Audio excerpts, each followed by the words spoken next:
Douglas, good job on this. Can you explain to me your feature story? A man was arrested trying to smuggle What? 52 snakes on his person. What? Yeah, isn't it? This is almost hilarious what this guy did. You know, I guess they'll do anything to make a buck. Yeah, he tried to cross the border into the United States with his lizards and snakes packed into his pockets and groin area. Hello, Yeah. you know, I don't know what kind of snakes they were. I they Some of them appear to be rattlers, but I can't say that for sure. All crawling around his crotch. I mean, hello. But you know what's even funny about this for anyone that's watching this? Take a look at this. It's unbelievable. I had to laugh when I read this article. But oh my goodness gracious. I believe Yeah. Forrest Gump summed it up best. Stupid Yes. is as stupid does. Got that right. But Got I that thought he was right. talking about Kamala Harris, but that's just me. Well, true enough, Don. Um, we want to point out that uh, this whole Apache National Forest horse removal situation, if I heard you correctly, the horses are being removed. Yes, everything is in order. They're starting to remove 20 head of feral horses off the Apache State Range National Forest, and this has all been through the channels. This has been for 2 decades. This stuff has been going, or longer, Um, and yeah. the horse advocates are losing their mind. They have a very severe case of the beautiful brown eye syndrome, and I get it. Yeah, I totally get it. I'm a former horse owner, had horses for a really long time, but this is not the situation. These horses are on the landscape, and you've got pictures up showing the riparian areas that are just absolutely trampled and destroyed uh, by these wild horses. They just don't belong on the landscape. They hoard water. We've got all kinds of wildlife being displaced by their behavior, and the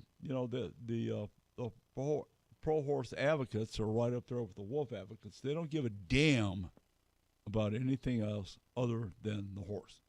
Okay, uh, at everybody else's expense? I don't think so. So, Yeah. anyway, we were asking the folks to call the number on the screen in support of removing the horses off the landscape. They're going to a staging area in I believe Holbrook, and they're going up for auction. I mean, the way things are, these guys that are the horse lovers, if they cared, they'd go buy a horse. They don't Hmm. put anything on the landscape. It's the hunters and the fishermen that are paying for the conservation efforts. We just got through with $3 million being designated on the ground for habitat, and part of that money is going in that area. And you just can't say enough about the damage that these guys have done, and they need to get off the landscape. It's going to happen. These guys are just going to continue to lose their mind. Anyway, if you care about the wildlife, there's a 928-235-5764 number that you may call and just tell them, hey, my name's Louie and I'm in support of getting the horses off the landscape. So, Right. Pretty easy. Called simple. A couple things on this, Don, that I happen to think about after getting my head into it is number one, horses in that particular area uh, chase away all the other wildlife to come up and drink. They absolutely. will put up with other. Yeah.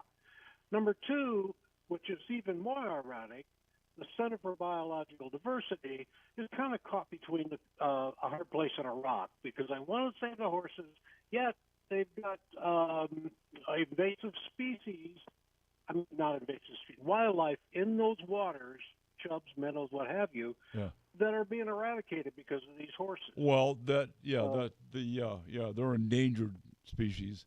By yes. as far as I'm concerned, the horses are invasive. They're non-native, and they're certainly doing their damage.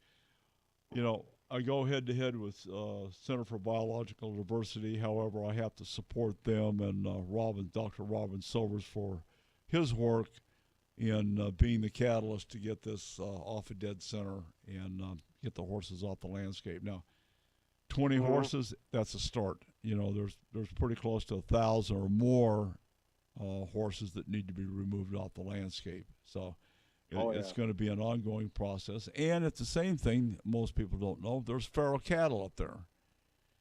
Hmm. And that's a whole nother can of worms because, you know, you try to herd or corral or rope a feral cow or a bull, they'll take out a horse and a rider. No problem. Sure.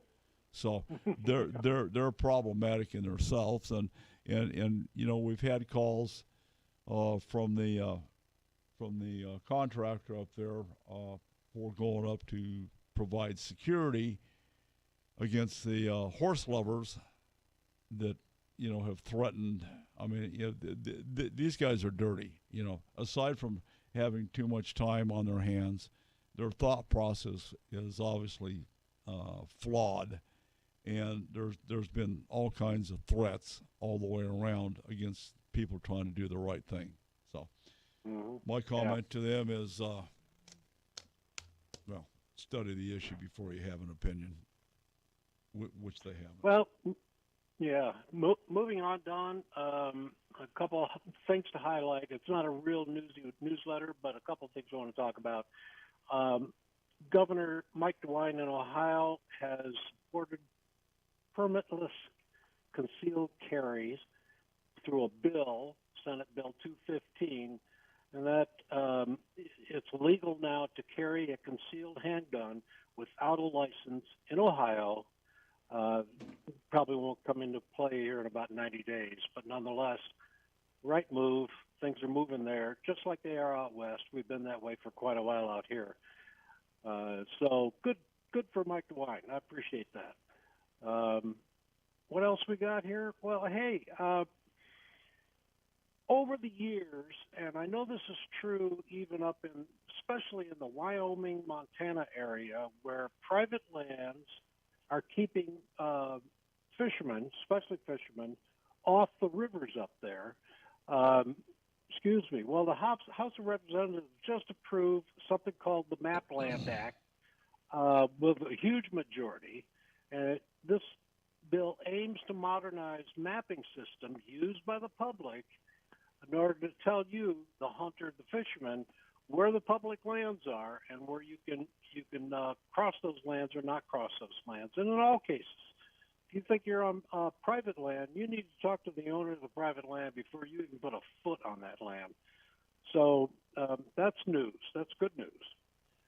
And not lastly, but in Colorado, the CPW has donated burros to help a North Park rancher, to prevent further wolf depredations. Which is interesting about this, and I'll bet most people don't know this, is that burros, once they're integrated with those cattle, won't put up with a wolf.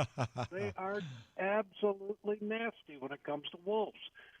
So maybe there's your answer. You know, if you're a cattleman, get 5 or 6 burros out there with your cattle. Yeah. I don't know. Another really fascinating, I thought was fascinating anyway, is on a new product, Galco Holsters has come out with a concealable 2.0 holster. Now, what's cool about this is they call it a forward molded holster, as opposed to the traditional pancake. And the graphic I have up on the screen right now shows you just how better it fits the body. Great looking holster. I got to get one of those. Nice. Yeah, and lastly, let's talk about a new tactical vest. that's been coming out by Elite Survival Systems. I saw this and I thought, wow, this is really a sharp-looking vest. It's got a lot of great pockets for, your magazines, your bullets, your gun, a lot of different things you can throw in this vest that I can't even throw on my current vest. So I like this vest a lot. So that's it on the newsletter, John. Nice job. Nicely done. Yep, good job. Okay, you guys can sign up for Doug's newsletter at huntingfishing.com, and we'll give you a heads up next week. I'm Don McDowell. And